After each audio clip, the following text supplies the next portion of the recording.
ഇന്നലെ ഈ ഞെട്ടിക്കുന്ന സംഭവം ഉണ്ടായ ഘട്ടത്തിൽ തന്നെ ഞങ്ങളെല്ലാവരും വന്നിരുന്നു.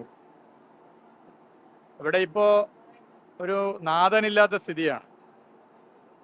ഇതിൻ്റെ പ്രവൃത്തി 2024 ആരംഭിച്ചാണ്, 24 ജൂലൈ മാസം. 2027 ജൂലൈയിൽ പൂർത്തീകരിച്ച് ഹാൻഡ് ഓവർ ചെയ്യേണ്ടതാണ്. എന്നാൽ ഈ 2026 ജൂലൈ ആയപ്പോൾ 2 കൊല്ലം കഴിഞ്ഞപ്പോൾ 15% പ്രവൃത്തി മാത്രമാണ് ഇതിൻ്റെ നടന്നിട്ടുള്ളത്.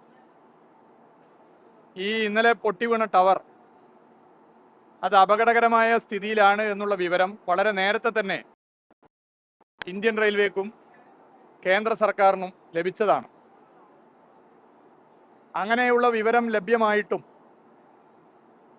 അതിനെ ഗൗരവത്തോടു കൂടി കണ്ടില്ല. വലിയ അപകടമാണ് ഉണ്ടായത്. നമുക്കറിയാം, അത് പൊട്ടി വീഴുന്ന സമയത്ത് ഒരു ട്രെയിൻ വരുന്ന സമയമായിരുന്നെങ്കിൽ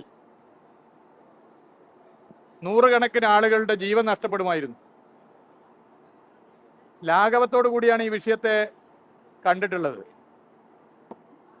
ട്രെയിൻ വരുന്ന ഘട്ടത്തിലാണ് സംഭവിച്ചിരുന്നെങ്കിൽ ട്രെയിൻ കാത്തു നിൽക്കുന്നവർ ഇതിന് അടിയിൽപ്പെടുമായിരുന്നു.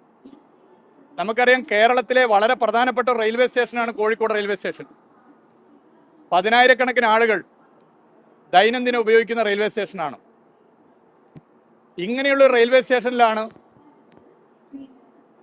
ഇത്തരത്തിൽ ലാഘവത്തോടു കൂടി ഒരു പ്രശ്നം കൈകാര്യം ചെയ്തത് എന്നുള്ളത് നമ്മൾ കാണേണ്ടതുണ്ട്. അങ്ങനെയാണെങ്കിൽ കേരളത്തിൽ 200ഓളം റെയിൽവേ സ്റ്റേഷനുകളുണ്ട്.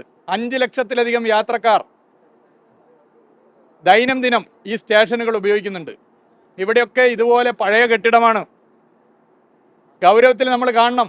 ഇപ്പം കണ്ണ് തുറന്നില്ലെങ്കിൽ നാളെ വലിയൊരു അപകടമുണ്ടായിട്ട് പിന്നെ നമ്മൾ അയ്യോ എന്ന് പറഞ്ഞിട്ട് കാര്യമില്ല. ഈ കെട്ടിടങ്ങളിലെല്ലാം എന്താണ് പൊതുസ്ഥിതി എന്ന് പരിശോധിക്കണം. ഇതിനാണ് സ്ട്രക്ചറൽ സെക്യൂരിറ്റി ഓഡിറ്റ്. കേരളത്തിലെ റെയിൽവേ സ്റ്റേഷനുകളിലെ പഴയ കെട്ടിടങ്ങളിൽ അടിയന്തരമായി ഇന്ത്യൻ റെയിൽവേ കേന്ദ്ര സർക്കാർ നടത്തേണ്ടത്. ഇവിടെയൊക്കെ പാർലമെൻറ്റ് അംഗങ്ങളുണ്ട്. ഇപ്പം ഇവിടെ പാർലമെൻറ്റ് അംഗമുണ്ട്. എല്ലാവരും ഇതിൽ ശക്തമായിട്ട് ഇടപെടണം, അടിയന്തരമായി ഇടപെടണം. സ്ട്രക്ചറൽ സെക്യൂരിറ്റി ഓഡിറ്റ് കേരളത്തിലെ റെയിൽവേ സ്റ്റേഷനുകളിൽ പഴയ കെട്ടിടങ്ങളിൽ സമയബന്ധിതമായി നടത്തണം. അവിടുത്തെ കെട്ടിടത്തിൻ്റെ സ്ഥിതി എന്താണ്, അതിൻ്റെ ബീമിൻ്റെ സ്ഥിതി എന്താണ്, അവിടുത്തെ മറ്റ് സ്ഥിതികൾ എന്താണ് എന്നുള്ളത് ഈ ഘടനാപരമായ സുരക്ഷാ ഓഡിറ്റിങ്ങിലൂടെ കണ്ടെത്തി അതിന് പ്രിക്കോഷണറി സ്റ്റെപ്സ് എടുക്കാൻ വേണ്ടിയിട്ട് കേന്ദ്ര സർക്കാർ തയ്യാറായിട്ടില്ലെങ്കിൽ ഇനിയും അപകടമുണ്ടാകും. കോഴിക്കോട് പോലൊരു പ്രധാനപ്പെട്ട റെയിൽവേ സ്റ്റേഷനിൽ ഇതാണ് സ്ഥിതിയെങ്കിൽ കേരളത്തിലെ 200ഓളം റെയിൽവേ സ്റ്റേഷനുകളിൽ ഇതിലും ഭയാനകമായ സ്ഥിതിയായിരിക്കുമെന്നുള്ളത് നമ്മൾ മനസ്സിലാക്കണം.